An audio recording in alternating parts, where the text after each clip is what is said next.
मुकेश सहनी हमारे भाई हैं, एमएलसी भी बनाएंगे और वो पूरे 5 साल तक मंत्री बने रहेंगे। ये बयान जेडीयू मंत्री जमा खान का है।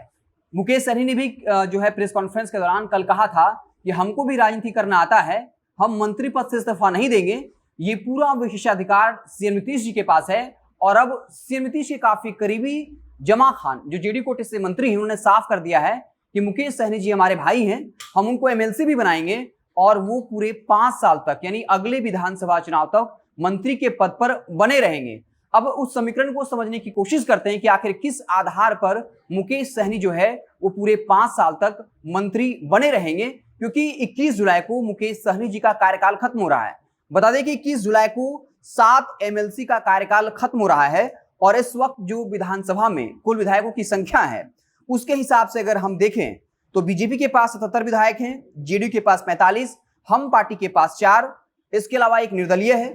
उसके अलावा अगर हम महागठबंधन की बात करें तो आरजेडी के पास 75 विधायक हैं, वाम दल के पास 16, कांग्रेस के पास 19 और एआईएम के पास 5। इस अनुसार से अगर एमएलसी सीटों का बंटवारा करें तो बीजेपी के खाते में 3 एमएलसी की सीटें जाती हैं, जेडीयू के पास 1, आरजेडी को 2 और अन्य के खाते में 1 एमएलसी की सीट जा रही है। अब ये गुंजाइश बन रही है कि जेडीयू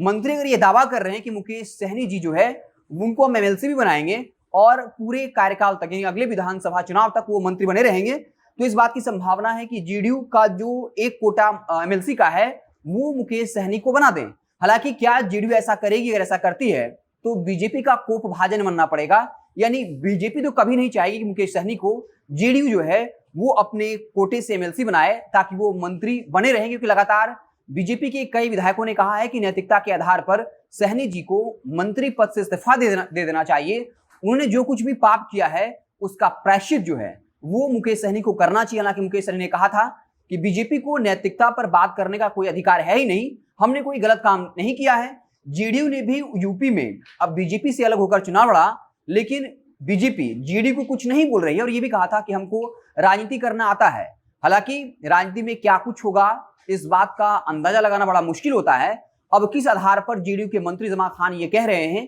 कि मुकेश सहनी जो है वो एमएलसी भी हम उनको बनाएंगे, वो पूरे कार्यकाल तक यानी अगले विधानसभा चुनाव तक जो है वो मंत्री भी रहेंगे, तो इसको लेकर अब इस बात का कयास लगने लगा है कि क्या जेडीयू के कोटे में जो एक एमएलसी की सीट आ रही है वो मुकेश सहनी को दे देंगे, क्योंकि लगातार जीतन राम मांझी भी मुकेश सहनी के समर्थन में है और बोचहा विधानसभा उपचुनाव में जिस तरीके से बीजेपी ने अपने प्रत्याशी को उतारा है उसको लेकर मांझी जी ने कहीं ना कहीं अपनी नाराजगी जताई थी और ये कहा था कि ये नहीं होना चाहिए था, वो वीआईपी की सीट थी, वीआईपी को ही मिलना चाहिए। तो जेडीयू और हम पार्टी जो है वो पूरी तरीके से मुकेश सहनी के समर्थन में है और मुकेश सहनी भी नीतीश जी की बार बार प्रशंसा कर रहे हैं। तो ये बयान जो है अपने आप में काफी महत्व रखता है, क्योंकि लगातार सियासी गलियारों में या राजनीति में जो भी दिलचस्पी रखते हैं इसको लेकर चर्चा कर रहे हैं कि 21 जुलाई को मुकेश सहनी जी का कार्यकाल खत्म हो रहा है और कार्यकाल खत्म होने के बाद ज्यादा से ज्यादा 6 महीने तक वो और मंत्री रह सकते हैं, उनके बाद उनको इस्तीफा देना पड़ सकता है। लेकिन इस बीच जो